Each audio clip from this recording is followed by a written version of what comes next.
Parfait, merci beaucoup. Bonjour, ici Julie Leblanc. Bienvenue à revue-mais-julie.com, tome 3, volume 12 pour le mois de juin 2021. Et c'est un immense plaisir de vous présenter pour compléter cette troisième année de revue le charmant Tom, que vous connaissez sûrement vocalement parce que c'est une des voix les plus charmantes du Québec. Je vous présente Éric Nolin. Merci Éric d'avoir accepté notre invitation. C'est pas beau mentir pour commencer, je vais te le dire. T'es pas la plus belle voix du Québec, c'est ça que tu dis? Ça, c'est une question d'opinion, naturellement. On est très rarement un bon juge de soi-même. OK, mais il n'y a pas des sondages qui t'ont dit un jour que tu étais une des plus belles voix du Québec? Non, le sondage s'est déroulé dans ma famille entre ma mère et ma mère. Et c'est pas mal là que j'ai gagné mon prix, je te dirais. Oui, ben, je suis d'accord avec ta mère, alors nous sommes deux. OK, d'accord, good. On commence par la base, hein, c'est un à la fois. Ils disent ça en radio des fois, tu vas chercher les auditeurs un à la fois. Alors, Oui. même chose pour le prix de la plus belle voix du Québec. Je commence avec une personne qui y croit, maintenant deux. Et voilà. Mais je pense qu'on est plus que ça, Éric. Ah, t'es fine. Lorsqu'il est venu le temps d'aller choisir ma carrière, ma mère m'a demandé ce que je voulais faire. J'ai dit la radio. Elle a dit, OK, mais mettons une job. J'ai dit, non, la radio. OK. Alors, j'ai donné mon nom en 93, j'ai été engagé, puis j'ai jamais manqué. En fait, j'ai eu trop de jobs depuis l'âge de 7. Oui, parce qu'après ça, en 88, tu avais une émission en début de soirée, fait que tu as fait 2 ans de nuit avant de tomber dans ton créneau de soirée. Et en même temps, en 88, quand j'ai commencé mon émission de soirée, il y a le directeur des programmes qui est venu visiter la station, un gars qui ouvrait une station de radio à Rimouski. Alors, il vient visiter un soir avec Claude Thibodeau, mon patron de l'époque, qui s'appelait Michel. Fait que j'ai dit, bonjour Michel, ça va bien, tout ça. Il m'explique qu'est-ce qu'il va faire, il quitte. Et pendant que mon patron s'en va aux toilettes, il rentre dans le studio, puis il me donne sa carte, puis il dit, j'aimerais ça te parler. Là, je fais, OK, nice. Fait que je l'appelle. Il m'offre de faire le soir à Rimouski pour un salaire un peu plus élevé que ce que j'avais au 93. Mais c'est Rimouski. Moi, je pense que je vis encore chez ma mère. Donc là, ça veut dire aller me chercher un appartement. Là, je deviens un adulte très rapidement. Là. Alors, naturellement, comme je dis oui à tout, j'ai dit oui. Et là, mon patron, Claude Thibodeau, très gentil, m'a offert d'augmenter mon salaire pour que je reste. J'ai dit non, Claude, je veux vivre ça, l'ouverture d'une station. Il dit, je te comprends tout à fait. Ben, t'es vraiment extraordinaire.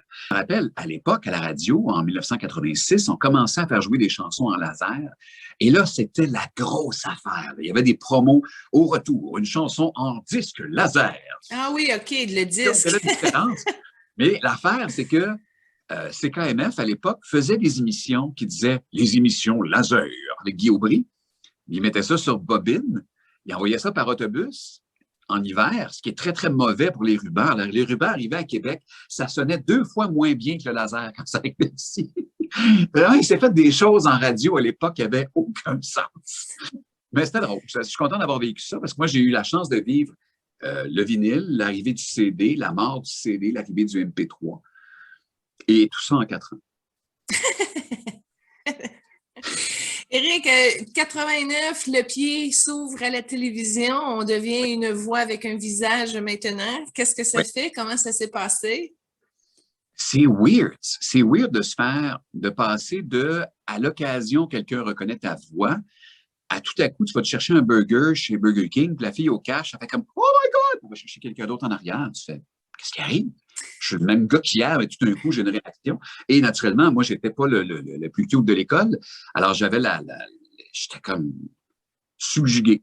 Je comprenais pas ce qui se passait. Tout d'un coup, une fille pouvait me trouver intéressant pour m'avoir jamais vu de sa vie. Ça faisait aucun sens pour moi. T'sais. Alors ça a été à apprivoiser au début. Et aussi apprivoiser les tenants et aboutissants de la télévision. C'est pas comme à la radio. La radio, tu es tout seul. Si tu fais une bonne émission, c'est grâce à toi. Si ton émission n'est pas bonne, c'est de ta faute. En télévision, c'est un travail d'équipe. Et on a eu cette chance-là à TQS à l'époque. On était tous nouveaux. Et la station nous faisait tellement confiance que le soir, après 18 heures, en fait, nous, on était une petite équipe. On était 4, ce qui se fait plus maintenant, pour faire une émission d'1 demi-heure par jour live. Ça n'existe plus maintenant en télévision. Alors, le soir, on se levait ce matin, on arrivait à la station vers 8 heures. On était live à 5 heures l'après-midi jusqu'à 5h30. Ça s'appelait Québec Action. Et à 5h30, on se faisait d'autres meetings pour le lendemain. Et le soir, on restait à la station pour taponner ces machines, puis les apprendre, puis faire d'autres niaiseries. Alors, ça a commencé de même, la télévision. Le goût d'apprendre et de triper vient de TQS et de leur largesse, et également de leur gentillesse, parce qu'on en a fait des niaiseries là-bas, là. Faire péter des pétards à mèche en studio, ça passerait plus aujourd'hui. Non, hein? Si, c'est ça, en radio, il faut déménager souvent, il faut s'éloigner, avoir des heures de nuit en commençant, blabla, mais là, tu as réussi à descendre le matin, à remonter le midi, tu travaillais même jusqu'à 4 heures. Dans des chaînes radio où c'est quoi, quand tu étais là, c'était quasiment une des plus, la meilleure radio. C'était la plus grosse, c'était la station la plus écoutée au Canada Ah, pendant 4 ou 5 ans quand j'étais là, à la fin des années 90. ben C'était oui. fou, là. C'était tous des chiffres qu'on ne verra jamais, là. 1,5 million d'auditeurs. À l'époque, de la façon dont c'était calculé, ça ne se verra plus, là. Les stations de Toronto, présentement, ont ça, mais à Montréal, ça n'arrivera plus. Éric, si on cumule toute l'expérience et la polyvalence de tous tes dons, de tous tes talents, là, avec sagesse, qu'est-ce que tu lèguerais comme message? Ah, de jamais rien prendre pour acquis, autant dans le travail qu'en amour. Euh, à quelques reprises dans ma vie, on m'a dit que j'avais du talent. Et à quelques reprises, je me suis assis dessus. Et à chaque fois, ça m'a joué des tours. Alors, m'en est embrayé en deuxième, puis tu fais plus ça. Je pense également dans ma vie que j'ai été lâche. J'ai pas eu la conviction de me lever debout, de mettre mes culottes pour des choses que j'aurais dû le faire, et ça dès le départ. Et ça, c'est quelque chose que je regrette. Non, c'est pas vrai. Je recommence parce que je ne veux pas dire je regrette. Je ne regrette rien dans la vie. Mais c'est quelque chose que j'améliorerais chez moi, c'est ça. C'est que je ne suis pas capable de me dresser devant quelqu'un, devant un mâle alpha. Je deviens automatiquement un bêta, je m'assois et j'attends. On m'a déjà engueulé. Mais tu sais, je pense que j'ai un aura gentil également qui aide à ce que les gens ne me tombent pas trop d'en face. Là. Fait que, tu comprends, c'est comme... Moi, je ne me suis jamais battu dans ma vie. Je n'ai jamais pris personne au collet dans ma vie. Tu comprends? Je ne sais pas c'est quoi. Être en colère, je le suis, mais à l'intérieur de moi.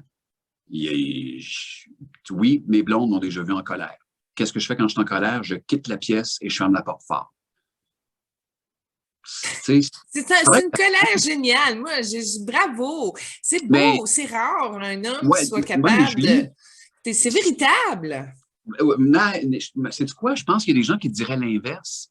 Parce que j'imagine que tu apprécierais, si j'ai quelque chose à te dire, que je te dise tout de suite, plutôt que ça me gosse, ça me gosse, ça me gosse. Puis à un Oui, mais moment ça, donné, c'est un lien de confiance parce que techniquement, si c'est ouvert, tu es capable de le dire au fur et à mesure, puis c'est accueilli, c'est oui, respecté dans l'ensemble. Ça dépend du niveau de mais conscience des gens. oui, mais ça m'amène vers un autre de mes défauts. Je n'aime pas déranger.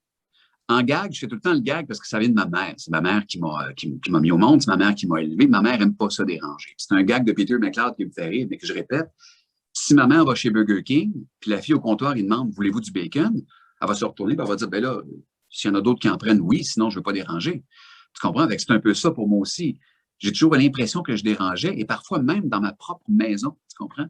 Fait que c'est toutes des choses qu'il faut que je règle avec moi-même dans ma vie, mais heureusement, ce n'est pas des problèmes si graves que ça avec lesquels je suis capable de jongler. Éric Nolin, le bonheur en premier. Ben écoute, oui, ça va toujours être ça dans ma vie parce que si tu n'as pas de bonheur dans la vie, ça t'amène nulle part. Et mon cerveau a cette facilité-là, je vais remercier la vie pour ça, de filtrer les mauvais événements. Si dans ma vie m'est arrivé des choses plates, je le sais, je m'en rappelle, mais je n'en tiens pas rigueur à la vie. Ça s'est filtré, c'est parti, c'est ailleurs. Fait que oui, le bonheur en premier, ça va être ça jusqu'à la fin de mes jours. Directeur général de ses idées, maintenant, qu'est-ce qui s'en vient pour toi prochainement? J'aimerais ça te dire que je le sais. Je ne le sais pas. Mais Je suis qu'est-ce que chez tu Phase. construis maintenant? Tu es au moins Mais dans une direction quelconque? oui, oui, là, présentement, je suis chez Phase avec Christopher Leduc, qui est le président de chez Phase. Je suis son adjoint, son directeur général, et on essaie d'amener ça ailleurs. Est-ce qu'on va réussir? On ne le sait pas, c'est une start-up. Mais il a tellement d'idées, il est tellement génial, le kid. Et en plus, écoute, il n'est pas vieux, il a 25 ans, ça fait déjà 8 ans qu'il est en business. Éric, si les gens veulent communiquer avec toi, j'imagine via les réseaux sociaux, c'est possible? Oui, bien sûr. Sinon, mon adresse courriel de l'entreprise, c'est enolin, E-N-O-L-I-N, à phase, phazes.ca. Merci infiniment, Éric. Bonne Plaisir, Julie. continuation. À bientôt. Bye bye. Bye. Oh, t'es génial, c'est excellent.